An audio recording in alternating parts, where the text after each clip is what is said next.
Honorable President of the Tribunal and other judges and ladies and gentlemen, thank you all for being here and being part of this with us, because we're really all doing this tribunal together. I want to express my deepest appreciation for all the witnesses for Mother Earth who have spoken so heartfully and powerfully in the defense of Pachamama and the communities that they represent and live in over these past days. And I want to particularly honor the voices of Indigenous women that have spoken here in the last few days.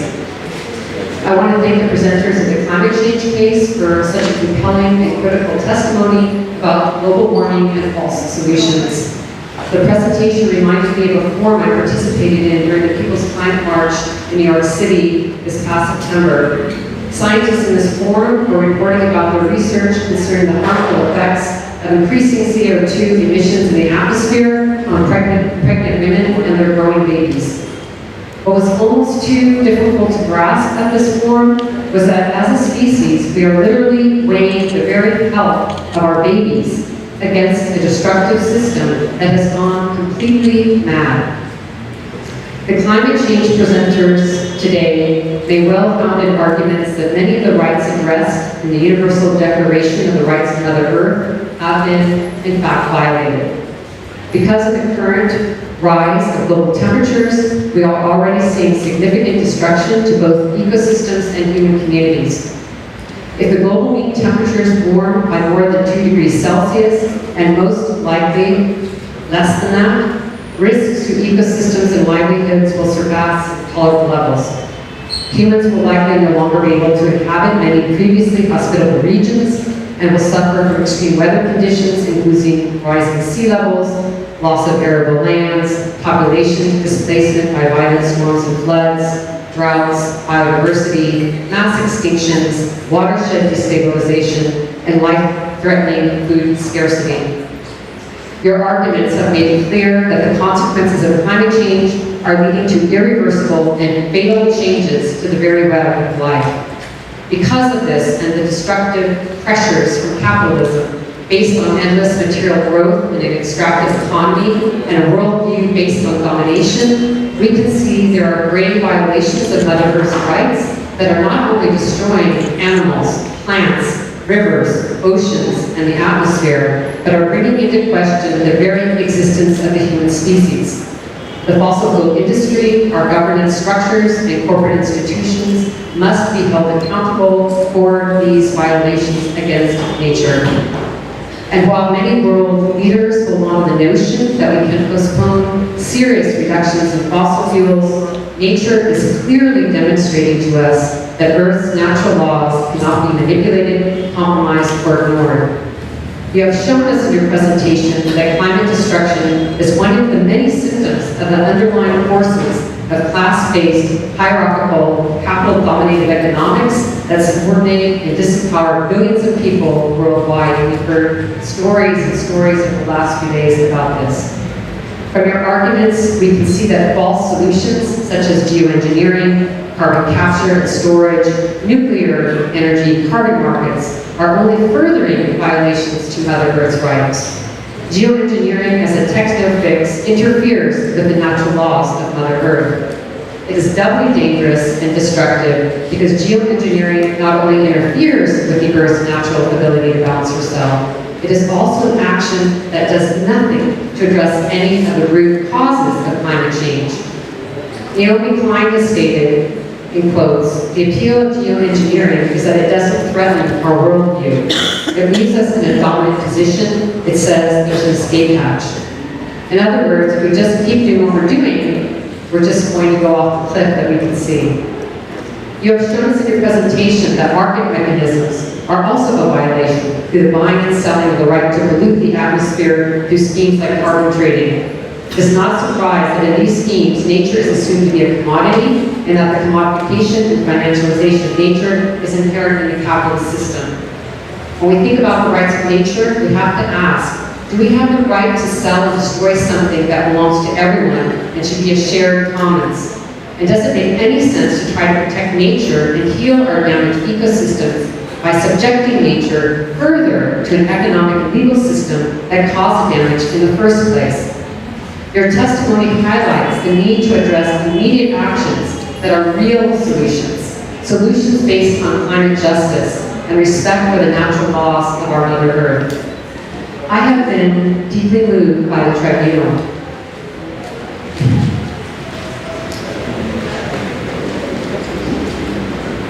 In all the cases that have occurred. Our Mother Earth is calling out to us, and our hearts are breaking.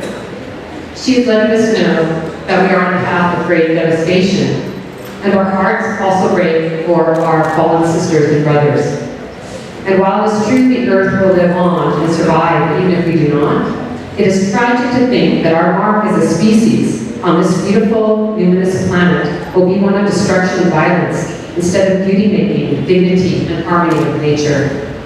Your presentation makes it clear that our legal and economic frameworks are at war with the sacred web of life. Clearly, we need an entirely different legal configuration that recognizes that Earth's living systems are not enslaved property of humans for our exploitation. In order to live in harmony with the Earth and safeguard a healthy world for present and future generations, we need to reform the destruction aspects of our modern life. Specifically regarding climate change, this tells us we must act now, and I want to just name 9 actions of a myriad of things that we need to do in concert, given the scale and speed of the crisis. 1, we need to advance a new society based on social justice and environmental sustainability that recognizes human rights and the rights of nature. 2, we need to limit global warming to below 2 degrees Celsius. 3, all CO2 emissions must go to net zero by mid-century at the very latest. 4, we must divest from fossil fuels and invest in clean energy. 5, we need to respect all governmental treaties with indigenous peoples and defend their rights to continue to inhabit traditional lands undisturbed by industrial project and extractive industries. 6, we must reject greenhouse gas emission reduction schemes that come from high-risk technologies like geoengineering and nuclear. 7, we must address unsustainable consumption and production in the global north, and governments must recognize the historical responsibility of industrial countries. 8, we must leave at least 80% of the remaining fossil fuel reserves in the ground and stop further fossil fuel exploration and development. 9, we must transition to 100% renewable energy sources and to centralize and democratize ownership of this new energy economy. In this sense, uplifting the rights of nature can address our dysfunctional economic system and support the transition we need. We need to support movements and governance and economic structures that are not based on endless material growth and instead envision a new way of living that is based on our care for each other and Pachamama. A society with a new understanding of ourselves, progress, and well-being. Sumak Kausai, coming from the great wisdom of our indigenous sisters and brothers, offers us an important direction going forward to overcome current concepts of development and well-being. And we need to embrace these ideas of Sumak Kausai as we think upon preparation, mitigation, restoration, and prevention of further damages and harm to each other and Mother Earth.